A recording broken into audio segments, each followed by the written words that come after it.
Yo, what's up, guys? Welcome back to Project Freelance. So this week on the podcast, I'm actually having a friend of mine named Rian Cunningham come back on the podcast. It's been a few seasons since I had him on, and I just wanted to get a little update, see what he's working on now. We've also been working on a bunch of music together, so this episode we will be talking about the music we've been working on. We're talking about the pandemic, the state it's in, the state of America, the state of Canada. We're talking about all kinds of stuff. We get pretty deep in this. Also, trigger warning, we do talk about rape allegations and other sexual assault accusations in this episode. So I just wanted to give you guys fair warning that we will be discussing some people in the music industry that have had some allegations brought up against them. So yeah, just keep that in mind. And if you guys like this episode at any point in time, you can just leave a rating and some feedback. And if you do that, I will send you a signed photo print of one of the photos I've taken in an abandoned place. And I guess now would be a good time to plug my second podcast called No Tracers, which is all about what I do as an urban explorer. If you guys want to hear crazy stories from abandoned places, not only from me, but from my guests, check out No Tracers. I'll put some links down in the description for you. And if you guys need any gear for freelancing, if you are a videographer or an audio engineer, there is some gear down in the description with Amazon links that I think would help you out as far as gear goes. So definitely check it out. And without further ado, we are going to jump into this episode with Rian Cunningham. Let's just jump into it. Let's go. All right, guys. So welcome back to Project Freelance. Rian Cunningham is back on the podcast. It's been quite a few seasons since we had him here, and we kind of wanted to do a little update episode. Thought it would be kind of fun to catch up and see what he's up to. Last time we talked about getting your parents to let you go on tour, things like that. And so Rian, thank you for coming back to Project Freelance. Thank you. I'm excited to be back. So usually I have a list of like questions that we go throughout the podcast, but this one's a little bit different since you've already answered those questions. So I feel like just tell me first of all, what have you been up to? We've been dealing with this pandemic, this worldwide pandemic, and it's kind of shut, touring down for a while. So tell me what you've been up to during quarantine. Well, I mean, like when it first happened, I think my first message was probably to you being like, okay, now that we're here, like, what do we do? Because obviously you and I have worked for now going on, geez, how long has it been? Like, geez. Three years? No, two years for sure, I think, at least. 2018, yeah. 27. Well, like maybe. 3, yeah, almost 3. Doesn't matter. The point is, and I was like, okay, so we have the skeletons of some songs that we were working on when Kay was up here in Toronto back in Christmas of 2018, and we just shelved it because we had a lot to do during 2019. Like a lot of covers we were working on, schedules just like getting a little crazy. But now we had time because everyone was basically on lockdown to get some stuff done. So what I said was, okay, we have this original EP here. Let me go back and rework the songs. I've sort of honed my craft a little bit better, and let's see what we can make of these. So that was the beginning of the Pandemic EP, which I think has done fairly well. So that EP, to give you some context, is I re-recorded all of the instrumentals in about 6 days, just because I was so wired by it, and we just sort of like we're springboarding off of each other and just be like, okay, let's make this about the pandemic, let's make this about this song, let's make it relevant, let's try and get features. And then everything just sort of like got to where we ended up having a feature, at least one for every song, which was insane. It was like a rap record. It's nuts. So I spent a lot of my time doing that over the last, I guess 2 months. And then we started doing TikTok live streams where we do popular TikTok songs that people are doing dances to or reacting to or doing duets with. And that's just been exploding, and it's super fun. And I love doing the live streams. I'm learning a lot about how to interact with an audience through a screen as well. and just sort of let my personality shine a little bit through, as long as it's not abrasive to anybody. I hope not. But beyond that, just been busy also doing my own music, trying to figure out how we're going to come up with a way, at least in my own projects, to debut some stuff, mostly digitally, and by not playing shows, if anything. So it's a really, really interesting time to be an artist, a musician. It's really, really scary, but also can be quite fulfilling, I think. So what's it been like to, not only not be able to play shows, but what's it been like not to go to shows? Like that's a huge part of both of our lives, like going to concerts and all that stuff. So what have you been doing to keep your mind off of that kind of stuff? Well, to be honest, like the last show that I played was about 4 hours outside of Toronto, in this place called Peterborough, Ontario. Well, not 4 hours, more like 2.5, 3. And it was like run of the mill, like tour day, at least in my opinion. Like we did a radio spot for the show because it was a charity show. Then we played the actual show, like got to the venue like a couple hours later. And this was in February, like end of February. So like the coronavirus was already like being talked about. And I think all of us were kind of haphazardly joking about it. Like my guitarist Demetrius was like, we were all making jokes because he had just come back from a cruise like literally a few days before. So everyone was like, oh, don't touch him. Ha ha ha. He's got the Rona. So it was interesting, but like, the show itself was great. I know that there was a lot of money raised for, I think it was animal shelters, which is cool.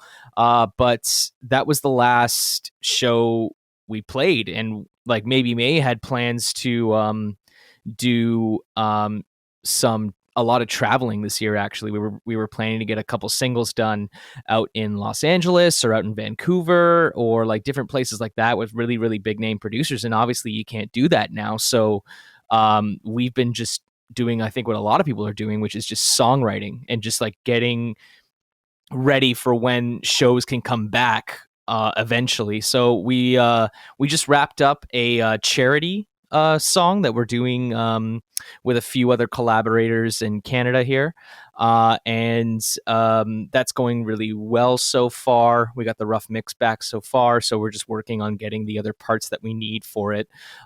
We actually recently got the green light to record the music videos, kind of like a We Are the World situation by Michael Jackson, where like you have all the artists in one room and everyone just sings their part, like that sort of style. But so the hope is that because right now in Mississauga, where I live, the limit for social gatherings is 10 people, but there's 12 people on this song. So now it's going to be the juggle of, okay, who has to sacrifice not coming for the sake of their safety and like that sort of thing, but they're also not going to be in the video. It's a lot of stress and like a lot to juggle. And I know that Demetrius runs most of that, but it's just interesting to be kept in the loop on that kind of stuff because everyone's just sort of, nobody knows what's exactly happening, right? Like everyone's just sort of like, everyone's just sort of like winging it. Oh, okay. When we find out more information, we're just like, okay. And what else? Exactly. And like the other thing that I was doing before everything shut down was I was actually taking improv classes and acting classes just because I wanted to get better at growing not only my self-esteem, but like I have a problem as a vocalist being classically trained, like when I was a kid, like singing in choirs and things like that. I lack sometimes a bit of emotion when I sing. So I'm trying to learn how to play a character, so to speak, and add a little bit more personality to my voice when I sing. So I find that taking acting classes has actually really helped. But I didn't even finish the course because of COVID. So Wow. like we got a partial refund for it, but like I'd love to do that again because improv was just so much fun. So fun. It is so fun, man. Like I can understand acting now at almost 24. Like I get it now. I completely get the headspace you need to be in, and that it's like a complete extension, not an extension, but more like you're in the brain of somebody else. You're absolutely playing a character. So I just love that aspect of it. And I've been learning a lot about film and editing. I've like been exploring a lot of YouTube recently, going down the rabbit hole of certain things. And beyond that, like it's been, I haven't felt creatively starved, so to speak. Like I'm going to be the first to say I don't miss playing shows, to be honest with you.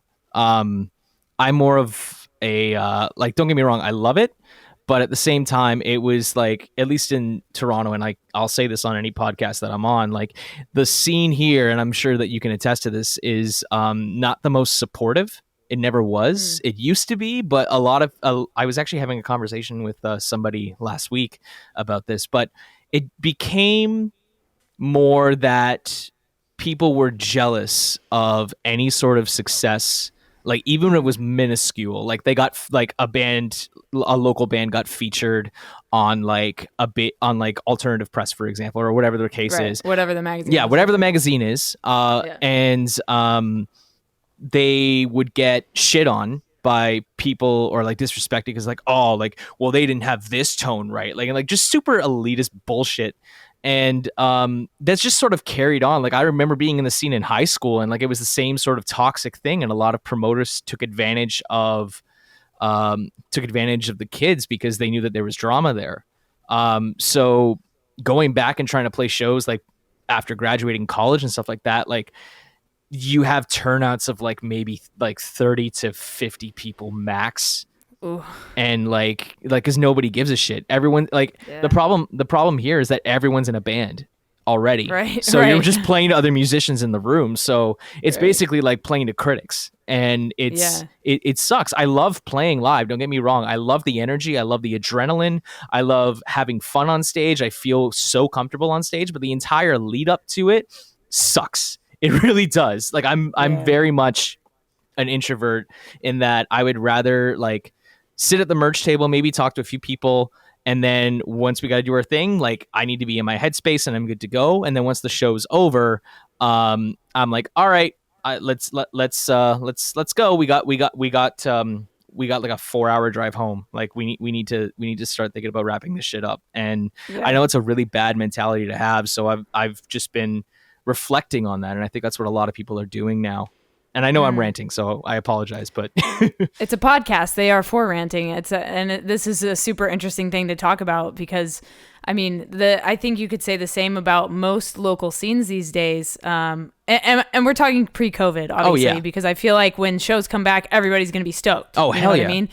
Like everyone's going to want to go out and go to these local shows as soon as they can. At least that's like my hope, obviously. Yeah. But that's how I feel. Like I'm like itching for a show, like I need a show in my life. I feel like I've been deprived of this beautiful, beautiful thing that I enjoy doing and that I enjoy going to. And not only do I love the music, I also get to take photos. Exactly. I also get to film and interact with like friends and make new friends and, network in the industry. And so but I feel the same way. Like I've noticed that the local scene here in Orange County got a little hostile for a while. And I've never like actually played a show in Orange County. Like at Chain Reaction, I've never played a show at Chain, but next year I for sure will be playing shows at Chain. But yeah, so I haven't personally like dealt with any of that like hate or anything like that because I'm still kind of like the new kid as far as like the music scene goes locally. Fair enough. And like you're also like you're if you're going to a show, you're there to work basically. You're there exactly. So it's a bit of a different ball game, I would say. Yeah, definitely. And then I wanted to talk to you about like what are your plans as far as like music stuff goes after or like when we can start playing shows again? Like what do you want to do next? Like what are your plans?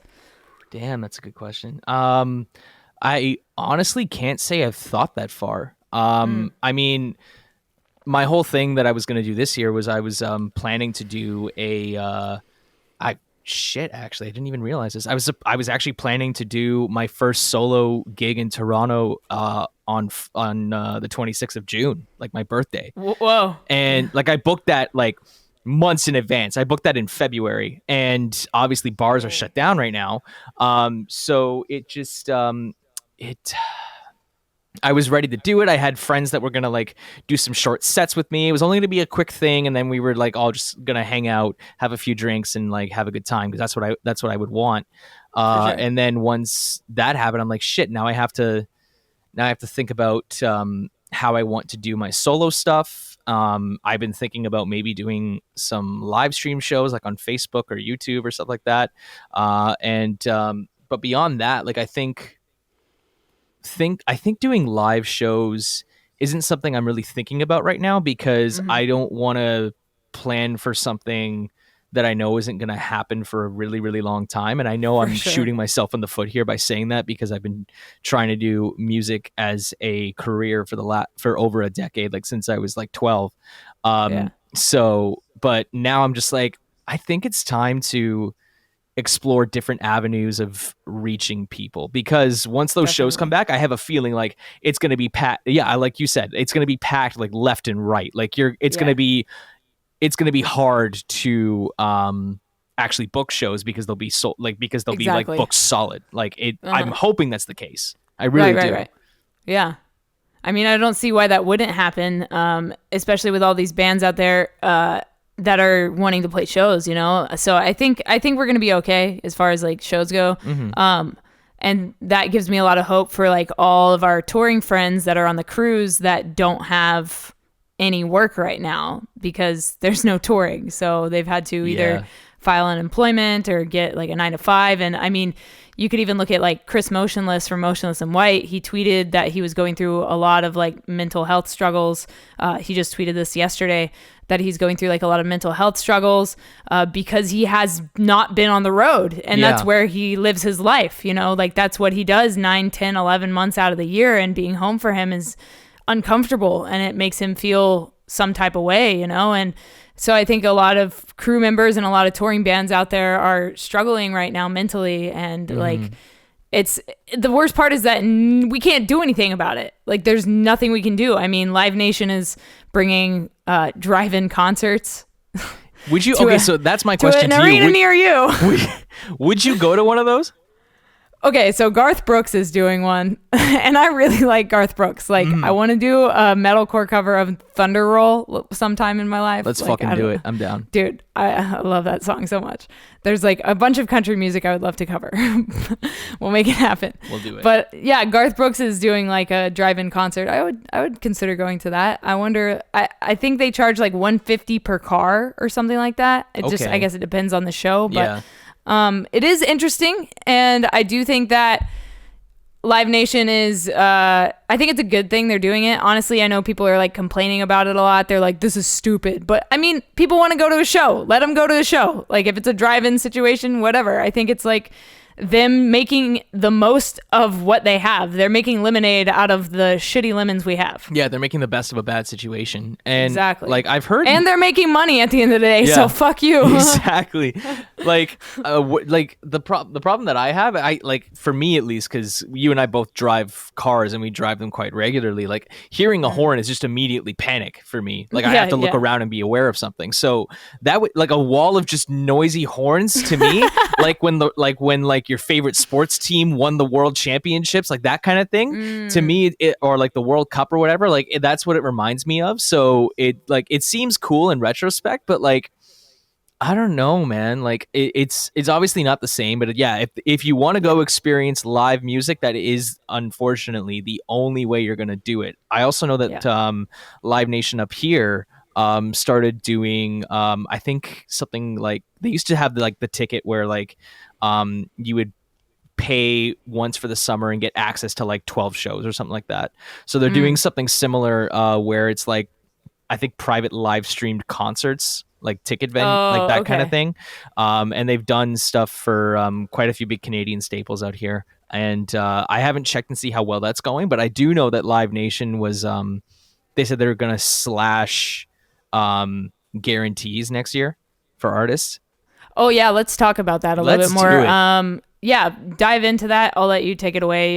You probably know a little bit more about it than I do. So. I looked a little bit into it, and like what I saw was that basically they're asking artists to take a 20% cut of what they're usually getting. And like to be fair to Live Nation, I get it. Yeah, you have to run a business, and the point of business is to reduce cost and make as much money as possible. So obviously, if your employees, aka the artists, are making less, you're obviously going to make more, and you guys still they still have like people to pay and like different shit like that.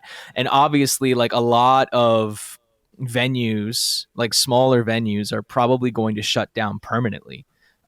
So I get where Live Nation is coming from. I really do, but I still think it's a slap in the face to artists, because I feel like anyone in the creative industry right now or in the music industry right now rather, is suffering immensely. Yeah, absolutely. I mean, yeah, you said everything right there. Like I don't even know how to add to that. But yeah, everybody is suffering right now in one way or another. Yeah.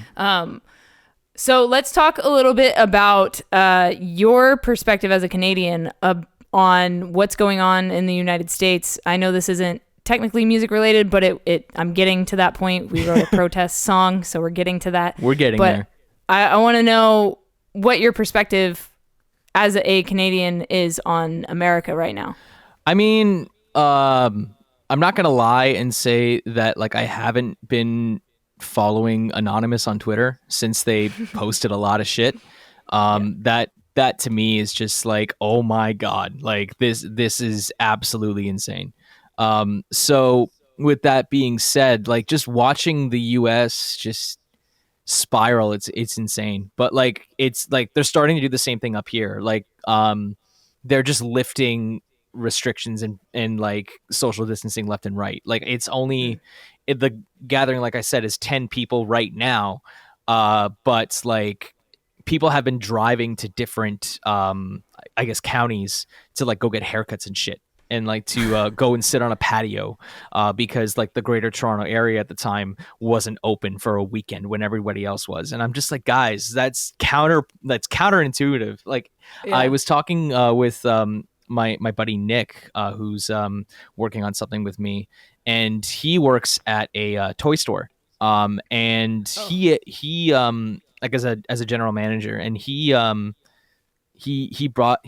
told me some things about like people aren't doing curbside pickup. People are browsing in the store and asking questions and shit, and letting their kids run around and touch all this shit.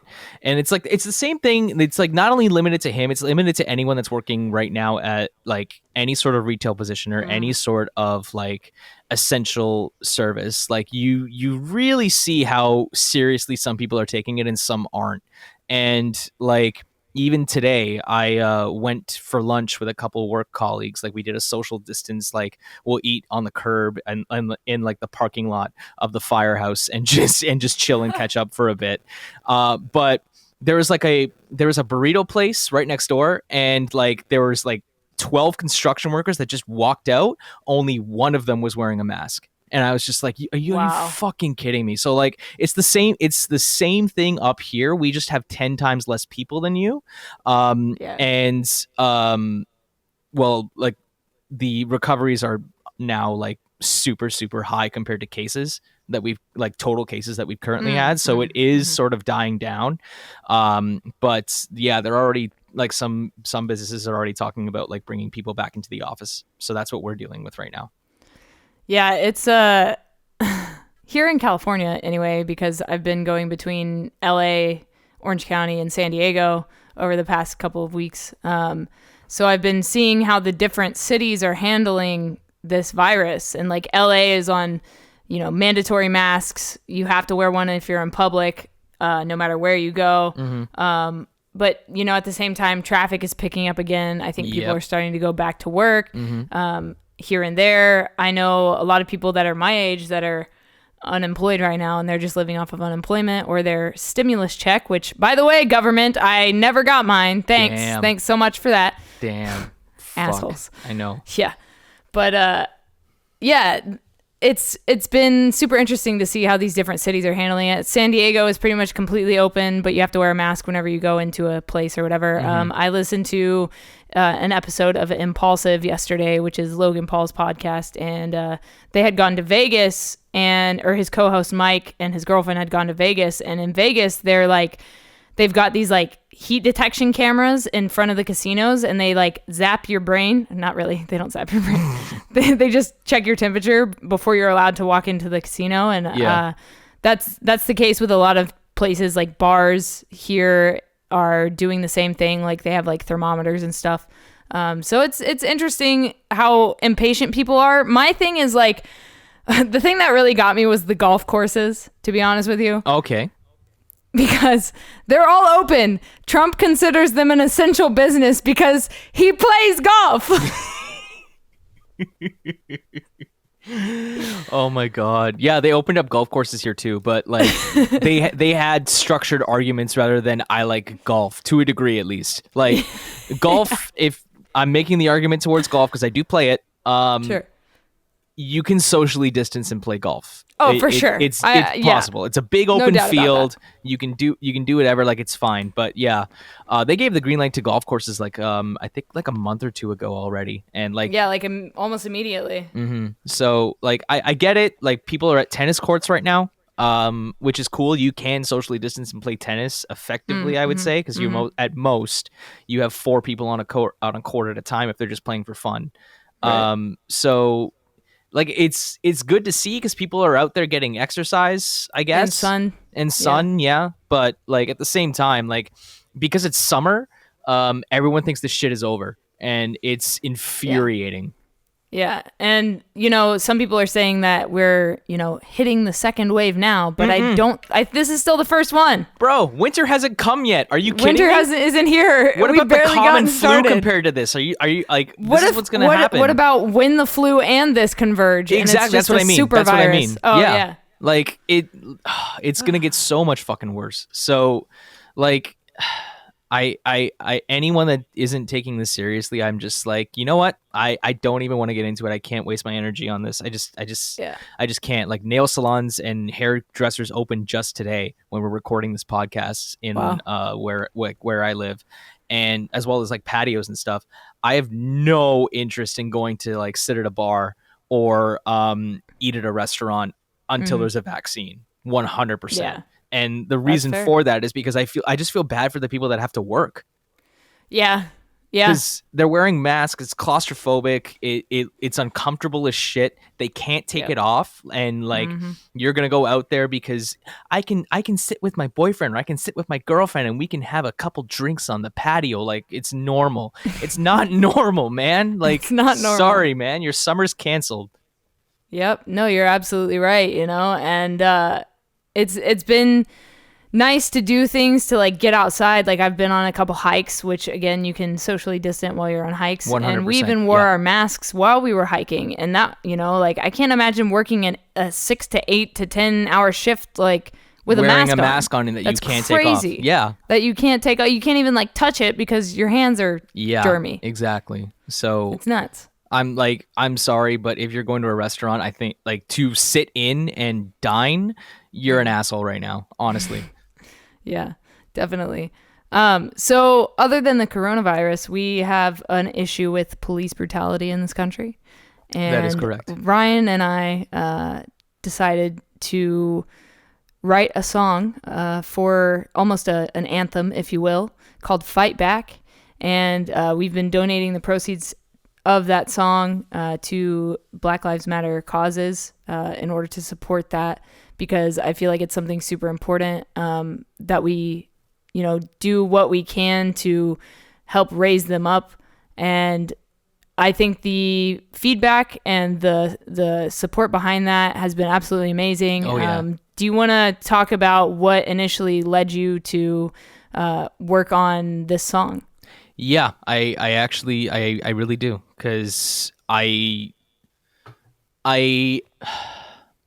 I think collectively, as a society, we've been so desensitized, at least like over the like especially over the last like decade, to images and video of police brutality. Yes, Yeah. yes, there have been multiple protests. Yes, there has been some change, but it's still, we're still living in the same fucking age. Like nothing has changed, and that is to, I guess, my own ignorance, because like I am a visible minority. I am mixed race, interracial. My father is white, family is from Scotland, and my mom's side is Caribbean, so from the West Indies and things like that. So it's a mix there. So um I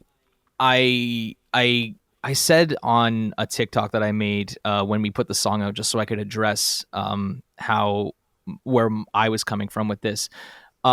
Canada does have racial and systemic issues, especially when you're talking about the Royal Canadian Mounted Police, who have agreed that there is a systemic problem in the RCMP, especially when it comes to Aboriginal communities.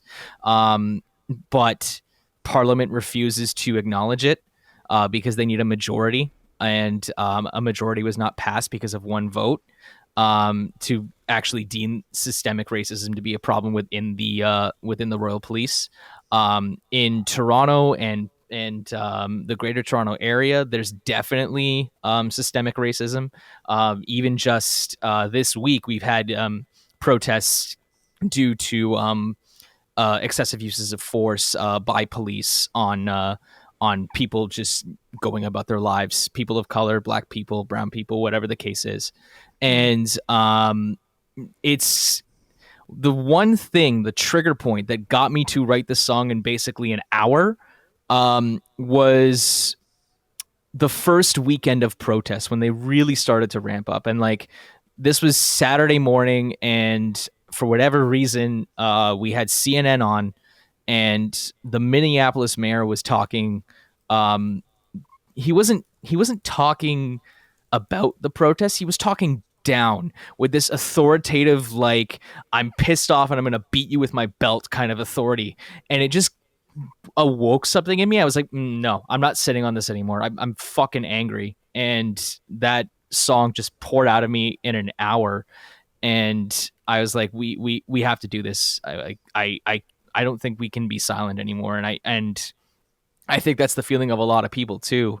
And the reaction on the song has been astounding. Don't get me wrong. Like, it's been absolutely incredible to see, like, people, like, I absolutely love the duets that we've seen, especially in those first couple weeks that the song was out on TikTok. I saw people using the song to educate their children about what was going on in the world right now. I saw people using this as a background to show the police tear gassing protesters that were just walking down the fucking street. I've seen people use the song as a background to give guidance about how to protect yourself at the protests by wearing masks, bringing all sorts of supplies, water, all that stuff, making sure you're taking care of yourself and other people. It's inspiring as fuck to see that. It's so beautiful. It's amazing. And the fact that this is now our most popular song that we've released, like our most popular original song, just based on the numbers alone, and the amount of support we've seen from it already, is just astounding. And I could not be happier that we're not making a dime off this. I swear to God, it's so good to see that so many people are using it as their voice if they can't go out and protest for health reasons, or they're too scared or something like that, which is a completely legitimate concern. Because I have that fear too. I am terrified to go protest. I don't want to get sick. I don't want to get my family sick, just in case that does happen. And I know that there haven't been any upticks because of the protests in terms of coronavirus cases, but I'm glad that people are using this to voice and show their support, and in a way helping us show our support as much as we can too. So I just feel like we did something really good, and I'm very, very proud of everyone and what the song has accomplished so far. Yeah, I feel the exact same way. You know, we wrote this song to give to anybody that needs it, and I am very or, you know, back in the day when I was first starting out as a vocalist, one of my favorite vocalists was OTEP.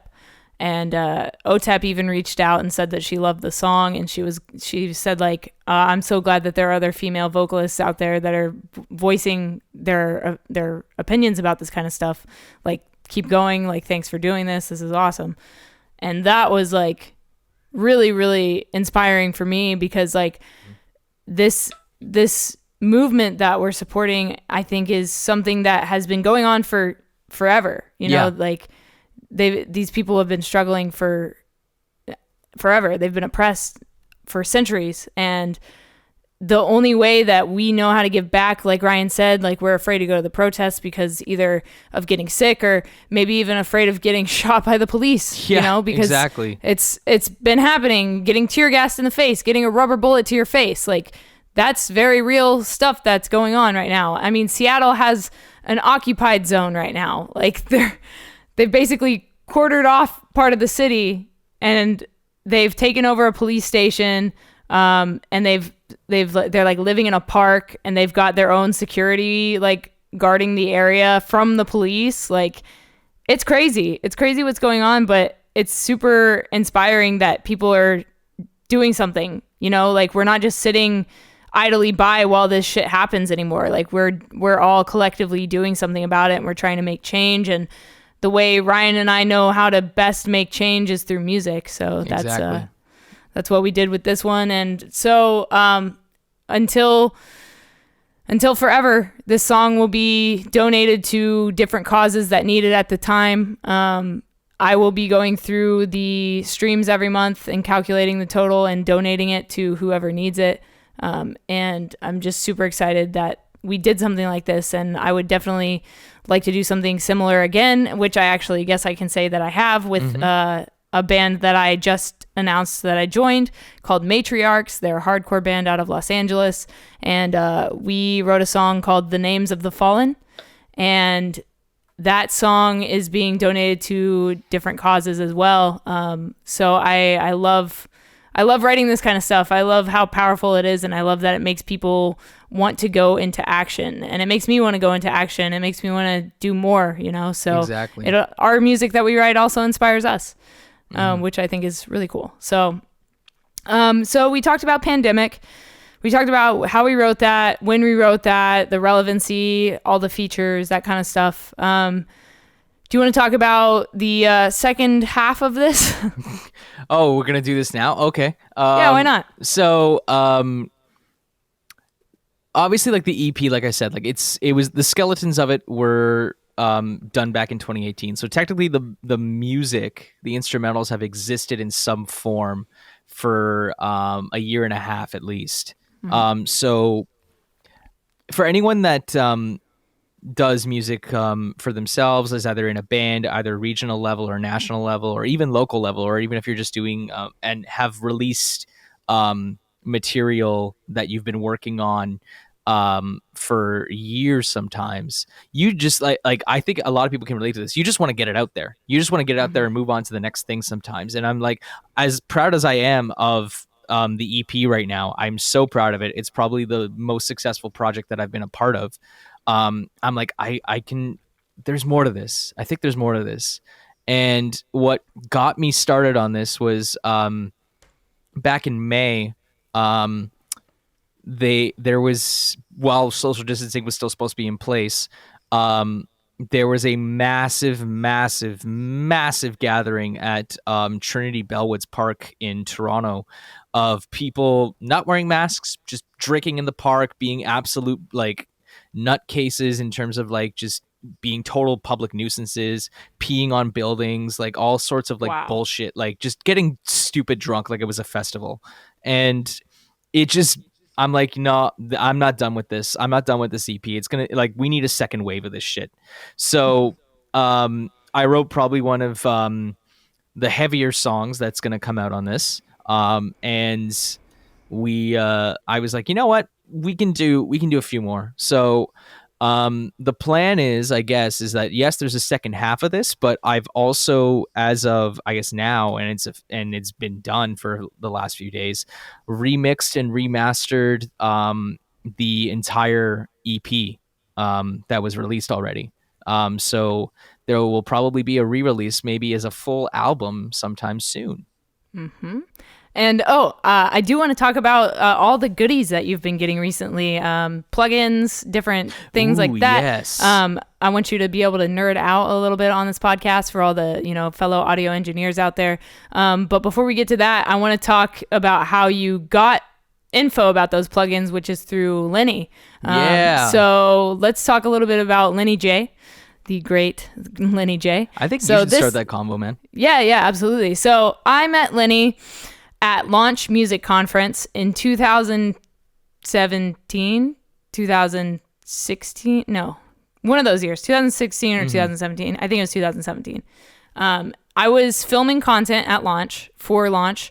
It was my first time at the conference. It was in Pennsylvania, and I was there working, and I was like, wait a second.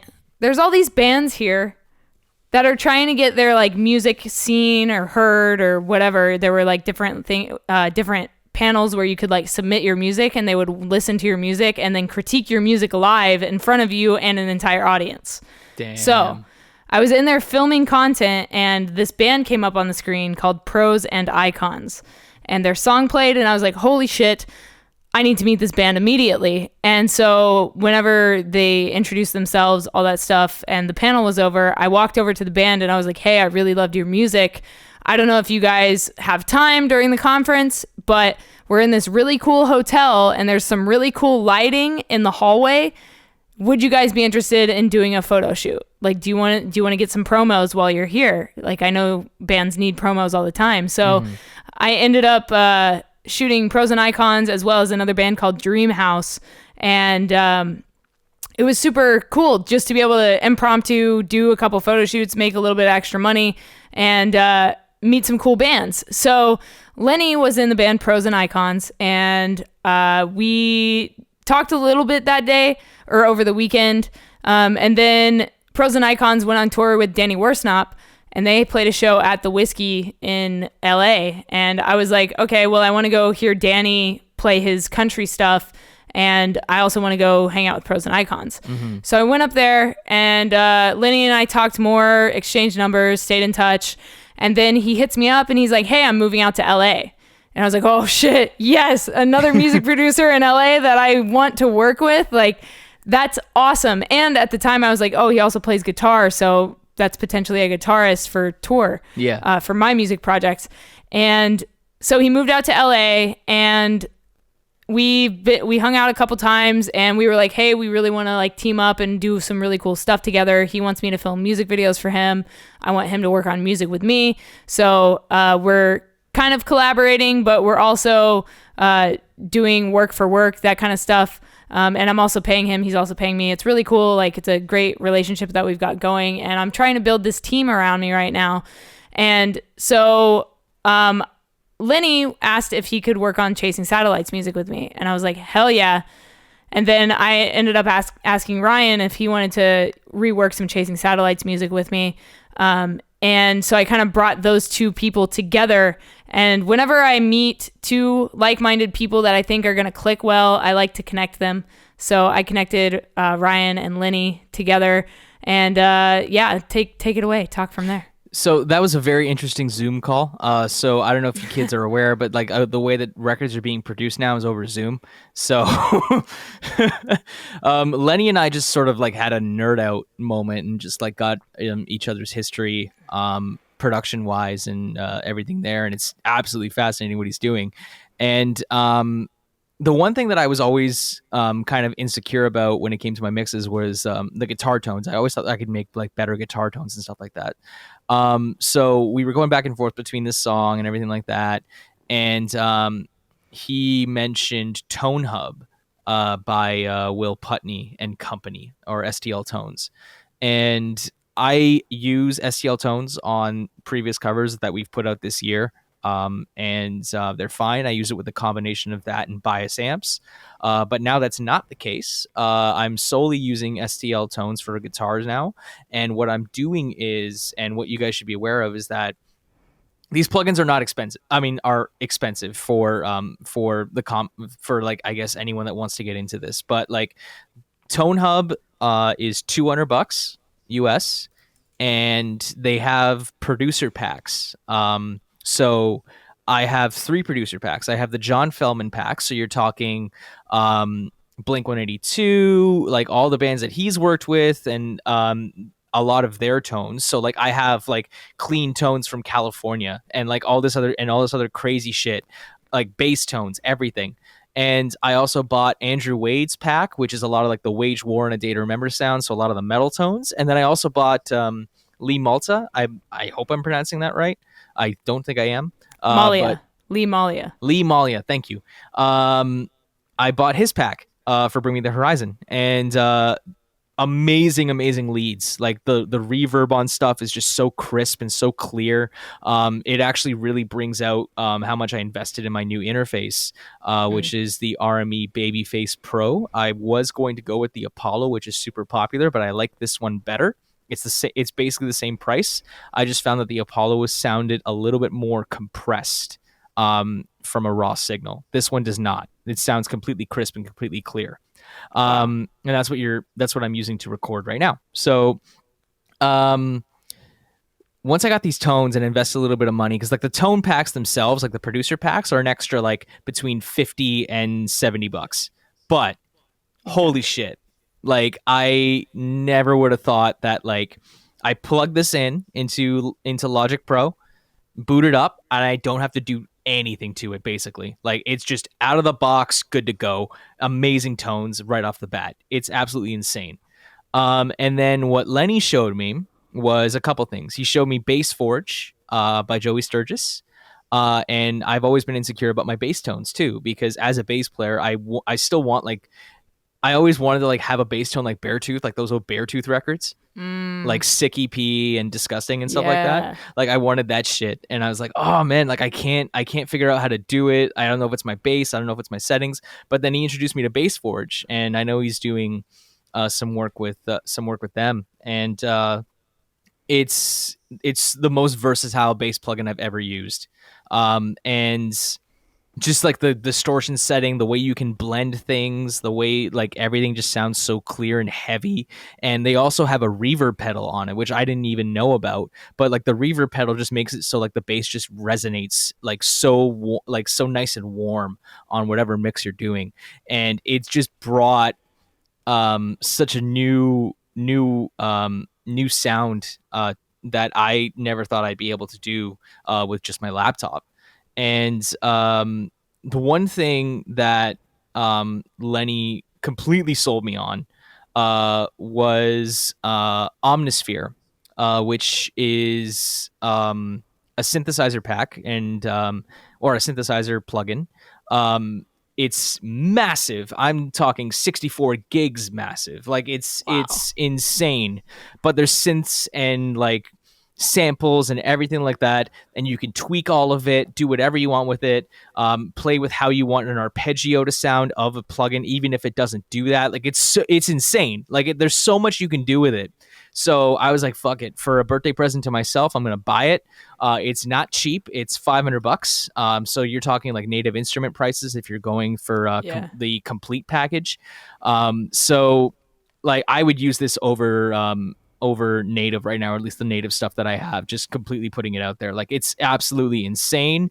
I know Joey Sturgis uses it as well. Like I was so excited because I bought all this stuff and I remixed Pandemic, and Kay, you can attest to this. Like the songs sound completely different now. Totally different. It's insane. The synths changed. Guitar sounds changed. Yeah, you can really hear the synths a lot more. You know, it like you said, it resonates more. Like you can it's present. It's more everything is more present. Mm-hmm. It's amazing. It's amazing. So now I think it's like, all right, cool. We have industry standard now. I'm never buying anything again. Yeah. You're like, my wallet is closed. Empty. That's done. It is closed. We are done. So how long did it take you to find like that happy happy place when it comes to like mixing and mastering? Like, how long did it take you to finally be like, this is what I wanted? Like, once you bought all these plugins, like, was it an instantaneous thing? Did it take you like a little bit of like No, a learning curve or anything? It took me a couple weeks actually to get familiar with it. Gotcha. Because I know that I sent you some test mixes, and Yeah. I was like, oh, I don't like the way these sound for whatever reason. Like, I don't get it. Like, I have everything that I need. Why doesn't it sound good? Right. And I had to basically learn how to remix everything like from the ground up. And that would, and to be honest with you, if it wasn't for the experience of producing covers like on a weekly basis, sometimes multiple times a week, it would have taken me months, but it took me just a couple weeks, just to get familiar with everything and find a balance there. The one thing that I wasn't doing in my old mixes was basically making it sound live or making it sound real in a way, because like I find that like if you listen to what we do, you can kind of tell that the guitars are like they're not real amps, like that kind of thing, blah blah blah. If you have like an ear for it, it's pretty obvious, and we're not trying to hide that or anything like that. No. But right now I figured out how to do that. So what I did was I'm just using a simple Logic plugin if you're using that.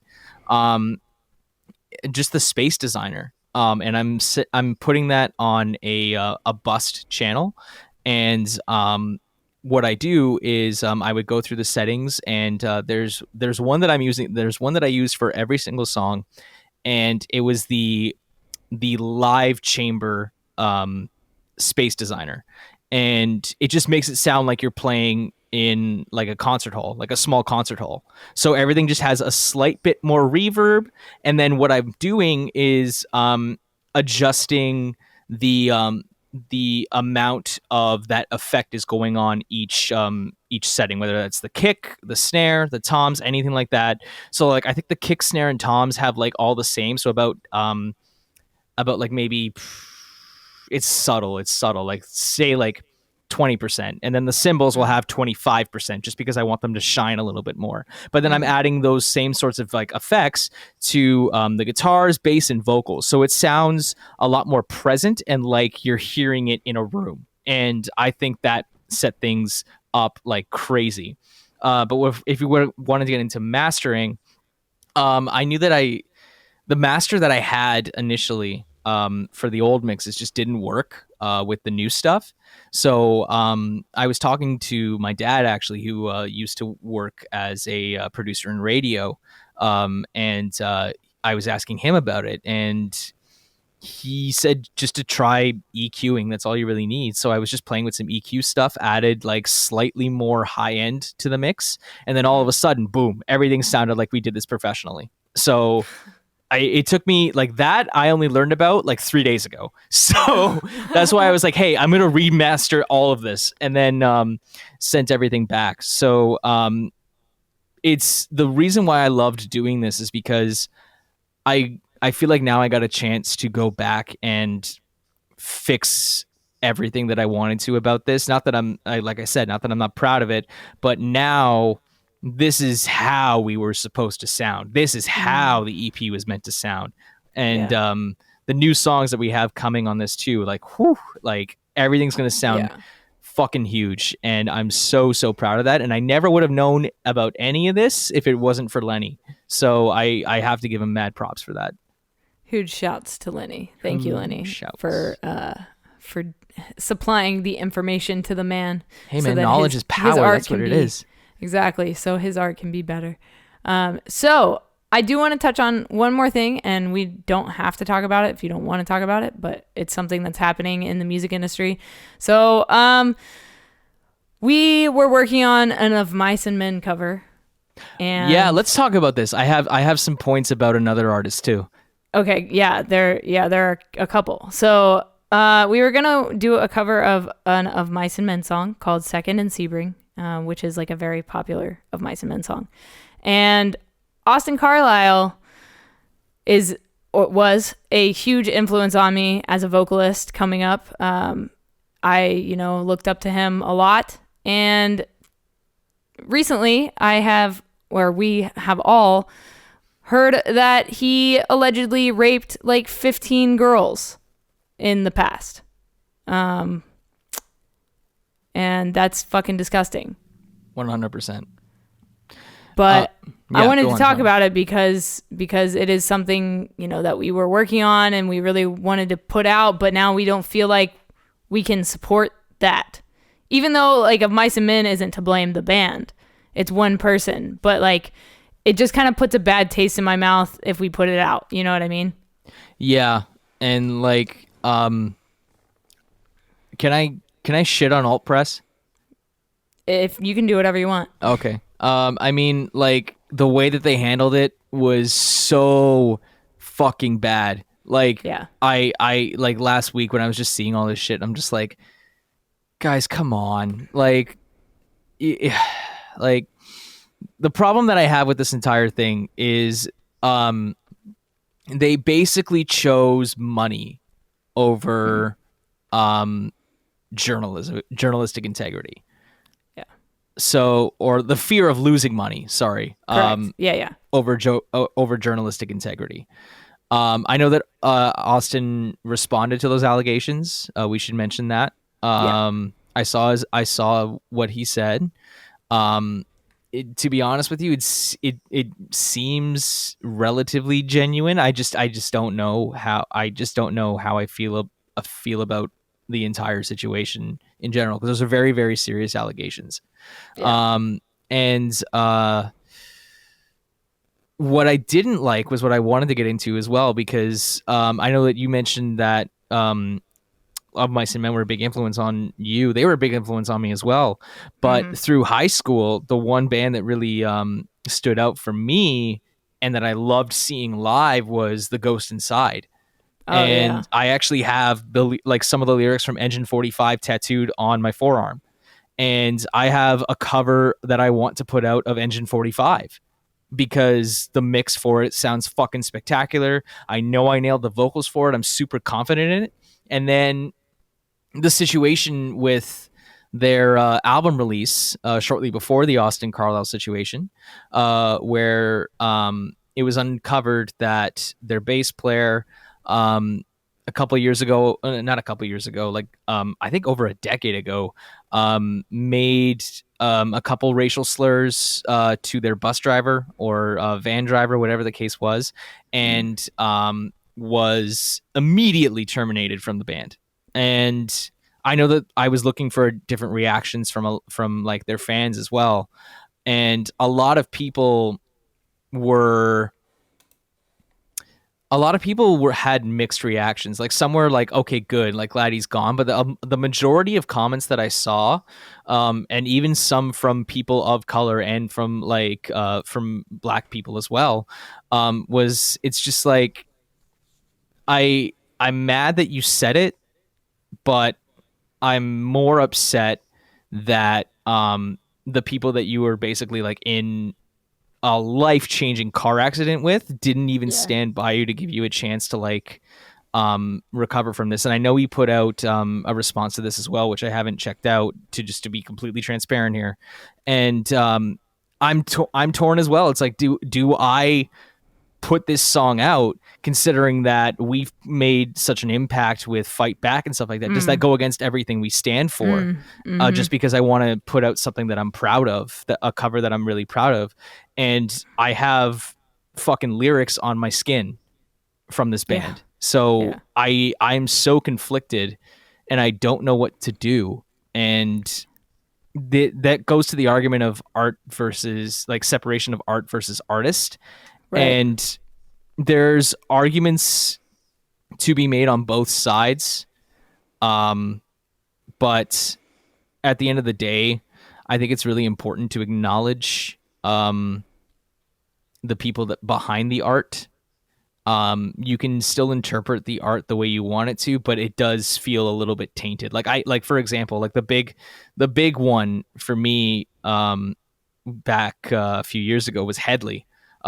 Canadian band. They had a few big hits up here, but their singer was actually charged with I think sexual assault or something like that.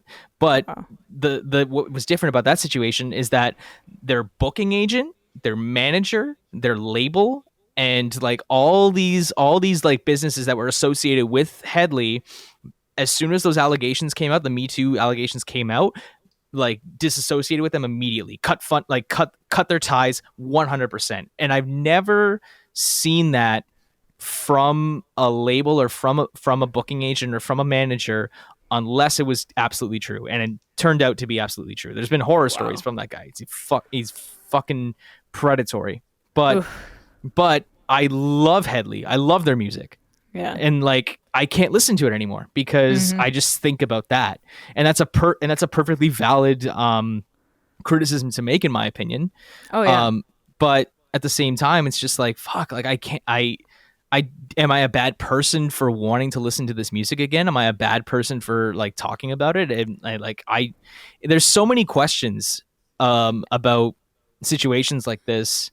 But I think it's important to address the issue, acknowledge the victims of this, support the victims of this, and see how the person responsible for this is going to take actual responsibility for their actions. I think that's the most important thing. And then music is subjective. Definitely. You can feel however way you want about it. I think that's what we can take away from this. Yeah, 100%. It does suck to, learn horrible things about people you look up to, but you have to remember these people are human too. Like, they're fucked. Some of them are fucked up, and some of them do really fucked up things. But like you said, like the best thing we can do is support those victims and listen to them and do whatever they need, honestly, whether that be justice or some sort of justice, really, is what we need. Mm-hmm.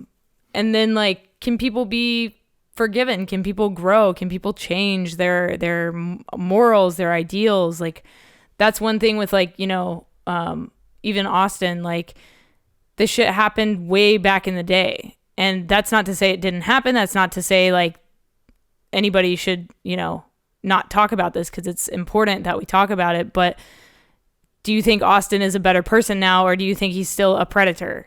You know what I mean? Like, he's got a kid on the way. I think he's a completely different person, and I think he's probably learned from his mistakes. But at the same time, I feel absolutely disgusted about the guy because of it. Yeah.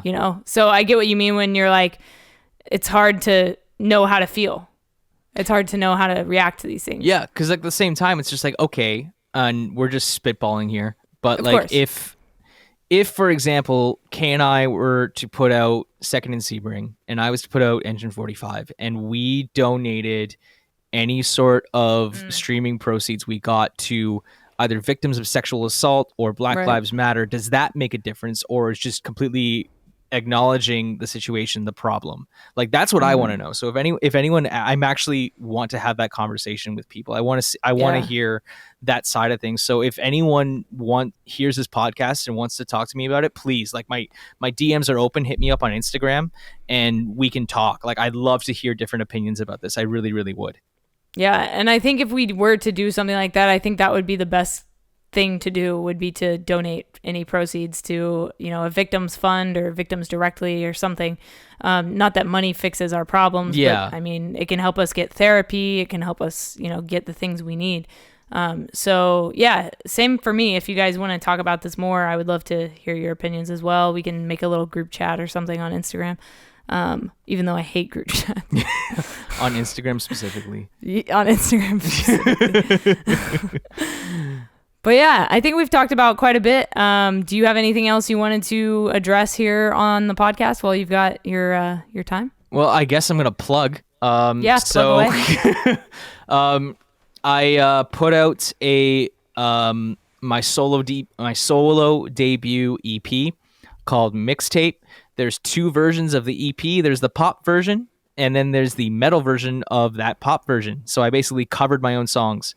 Which is so sick. Pause. I'm just going to pause you right there. Can you tell me why you wanted to do that? Because I think it's a brilliant idea, and I think more bands should do that kind of stuff. Like Linkin Park did it with their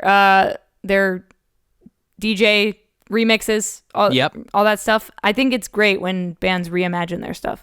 So originally, like the EP itself, it was supposed to be just the pop EP, but I was like, I just don't want to fucking put out like the same thing that everybody's doing, and it was more work obviously to do that and more money and time, and I was like, you know what, like at the end of the day, like I'll talk about it. Like I didn't plug my music as much as I should have, but at the same time, this is more like just an experiment, just to see what's happening, and also just because like it's for me, it's not really for anybody else. I just wanted to get it out there and like have some fun with it, and I don't mind investing into passion projects if it's something that challenges me as a songwriter and challenges me as a producer and a vocalist and a musician, all that stuff. So I was terrified to put out solo music for the longest time, and what really drove the point home for me that I could do this was before COVID shut everything down. I had a show in Florida, and performed my solo stuff. Didn't tell anybody. Didn't tell anybody I was going to do it, just to see the reactions. Like they found out basically the second before I started the song, and people were already singing the words back at me. Wow. And I was like, "Holy shit, this is nuts!" That's so sick. I was like, "Okay, I can do this. I can definitely do this." So that just gave me the confidence that I needed to just like, all right, cool. I'm doing the right thing. I'm having fun with it, and it's out now. It's called Mixed Tape. If you follow me on Spotify, you will find both versions. I had some really talented friends work on the artwork for the singles, and worked with some really awesome people on the videos, yourself included, because Kay did most of the videos for this. There will be more. The videos for the other songs will be coming out soon. But what I like about this project is that it's not just a pop EP. It's like a pop solo project or anything. What's really interesting about it is every song is from a different subgenre of contemporary pop music. So like the first track, Ghost, that's like your more mainstream like pop radio single kind of. Just because it's a little bit more catchy. It's simple. So the second song, Alone, that's more of your R&B moody kind of thing, and I know that a lot of people really like that one. I got a lot of messages about that, which I really really appreciate. The third song on the record, Leading Me On, it similar vibes to Alone. It just there's a bit more intricacy going on there with the instrumental, and it's like a part two, I would say. But the other two songs on there, which I'm really excited about, there's one song on there called Swing, and that is the club dance track. And my plan for it was to have it play at drag shows and different sort of munches and fetish parties. We're just being completely open here. In like clubs in Toronto and stuff like that. Like just hitting that scene, hitting like the gay district, hitting everything there with this song, because the message behind it is, to me at least, quite interesting. I haven't really seen anyone talk about that sort of topic from this lens. I would say I don't want to say too much about it, just because it's just because the song isn't out yet. I would say, well, the video isn't out yet, but it's interesting, and it's an experience. It's a lot of experience from my life and things like that. So take it how you will, and with a grain of salt. If you get mad at me, just send me a message. We can talk. Yes. And then the last song that I'm going to be putting out is a rap track, which I fucking love. I've always wanted to do a rap track, and I'm super super proud of this one. Mainly because the compliments I've gotten from it, just like, I just can't believe. Like, a lot of people say I sound like Eminem, which I'm like, that's bullshit. There's no fucking way. But a lot of people are very very impressed with it. And if you're a music nerd like I am, I'll tell you this now: the song is not in 4/4 time signature, so it's a rap song in like a different time. So that's cool. So have a listen and see what throws you off. And then what's cool about all those songs, they were all redone as metal versions. So you have two EPs coming out the same day. So 10 songs total. And you can go through all of them. So the interesting thing I found is that people don't know which one is their favorite. So let me know which one is your favorite. Let me know which version you like. Hell yeah. And it's been so fun to like, from my perspective, to, you know, work on these different songs that have two versions, you know, like we filmed like two different versions for the videos, and like lyric videos, there's two different versions, and it's been super cool to work on a project like this. And so, I mean, obviously, thank you for letting me be a part of this. It's been really, really fun. Thank you for filming. Because we had some fucking experiences with that. Save some lives in the desert. No big deal. Holy shit. Go watch Kay's vlog about that. Like, goddamn, what a day. Yeah, I'll put a link down below if you guys want to check it out. But if people want to find you, hire you to do some music production, do a cover for them, do an original for them, where can they find you? How can they get a hold of you? So like I said, definitely hit me up on Instagram. I'm on that more often than I am on Facebook these days. So it's at Rian Cunningham, just my full name. That's where you'll find me there. You'll find me on Twitter as well. And the best way to get a hold of me is definitely through Instagram, but I will, if it's for business and collabs and like things like that, I would want to move it more to an email chain just so there's just so I can keep track of everything. So you can reach me at contact@ryancunningham.com. And we can talk about whatever it is you want to work on. I know that I was just talking with people who wanted to just like hear about the audio engineering side of things and hear about like how producing works and how to do that kind of stuff too, which I don't mind giving advice at all if that's what you're looking for too. Even if you just want to chat, I'm good with that. But if you want to hit me up for some work, definitely just send me an email and we can see what we can do for you. I'm really excited to work on some new stuff, because my schedule's starting to open up a bit and I don't like it. We will fill that bad boy up one way or another. Get at Rian. He does great work. Obviously, you guys have heard the stuff he's done with myself. If you haven't heard his music, please go check it out. He's in a bunch of different projects, which I think is really cool. And it's inspired me to join multiple projects, because if Rian can do it, I can do it. Finally. If Lauren can do it, I can do it. So you know what? Fuck it. Let's just all have 17 freaking music projects. Thank you, because that's exactly where we're headed at this point. Like, goddamn it! Like, it's so. If I'm counting this on my hands now, I have a metal project that I'm working on that will probably hold off until next year, unfortunately. Maybe May. This other rock band that I'm playing bass for called Villavant. Chasing Satellites now. Kay's stuff, my own stuff. That's six. That's things. Wow. 6 different things on top of like just doing the handful of stuff for producing work and things like that. Cool, man. Thank you for coming back on a Project Freelance.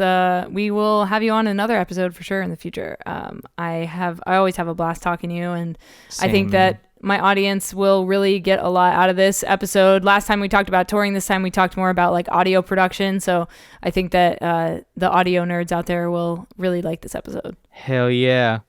And tell me if I'm wrong too. Please do. Hey, like, let me know. Yeah. I want to hear, because I want to hear some new perspectives on stuff, because I always say, and this is I guess how I'll end it off from my side, is that it's the best way to learn about things is by making mistakes. So if you think that I'm doing something wrong or that I can be doing something better, I want to know about it. So just let me know, and I'm definitely open to having all sorts of discussions with you guys if you have any questions. So guys, that was a second episode with Rian Cunningham. I like bringing guests back on every now and then to have them talk about what they're doing now. I did that with Graham Sheldon, and again here with Rian, and I would like to have some more repeat guests. So if you guys want to hear from anybody in particular to see what they're up to, I will definitely reach out to them and get them on the podcast. But if you are a freelancer and you make over $1,000 a month and you want to be on this podcast, hit me up. contact@justtheletterk.com. I would love to hear from you. I would love to hear your story, and I would love to share some tips and tricks with my audience. If you guys like this episode, hit that subscribe button so you don't miss a beat. New episodes come out every Monday at 7 a.m. Pacific Standard Time. I will talk to you guys next week on Project Freelance. If you liked this episode, please do me a favor and leave a rating and some feedback. I would greatly appreciate it. Thank you guys. Stay strong, keep enduring, go out and go create something.